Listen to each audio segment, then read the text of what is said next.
One day after President Trump called Ukrainian President Volodymyr Zelenskyy a dictator, and 2 days after he falsely claimed Ukraine started the war with Russia, Zelenskyy met Thursday with the president's special envoy, Keith Kellogg. The two were expected to discuss efforts to end the war in Ukraine after the Trump administration held its own talks with Russian officials in Saudi Arabia Tuesday. Zelenskyy and Kellogg were supposed to hold a joint news conference after the meeting, but Zelensky's office says the U.S. requested they cancel it. Now, it's unclear how much the meeting diffused the tension between the two countries, if at all. Zelenskyy said Wednesday President Trump was trapped in a Russian disinformation bubble. National Security Advisor Mike Waltz responded to those comments at the White House press briefing Thursday. There needs to be a deep appreciation for what the American people, what the American taxpayer, what President Trump did in his first term, and what we've done since. So some of the rhetoric coming out of Kyiv, frankly, and insults to President Trump were unacceptable. Barbara Starr joins us now. She's a senior fellow with the University of Southern California's Annenberg Center on Communication, Leadership, and Policy. Thank you for being here. Before we get into potential strategy in these negotiations, what do you expect, Barbara, Russia will demand out of these peace talks? And likewise, what does Ukraine need? Well, the Russians really want to make sure that there are not NATO troops on that eastern flank of Europe up against what they perceive to be their main area of interest. So I think we're going to see the Russians continue to object to NATO forces being in that area. The Ukrainians, they make no mistake, they do want to see the war end, but they don't want to have to give up the territory that was their territory, that's been their territory before the war broke out, and have to give it back to the Russians. They want to maintain the sovereignty of their borders. So negotiations, yes, but there's an awful long way to go on all of this. Do you think they would concede Crimea to Russia?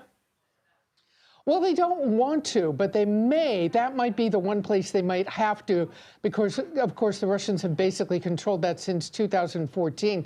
And I think it's going to depend on how much pressure comes from the United States and at the same time what the Europeans are able to contribute to a peace agreement, to security guarantees and all of that. And that's really going to be one of the key issues. But I think, Lindsay, underlying all of this is, in fact, Vladimir Putin. Putin has never changed. He wants to see imperial Russia back center stage in Europe, and that is really his goal, and that was his goal in moving against Ukraine in the first place.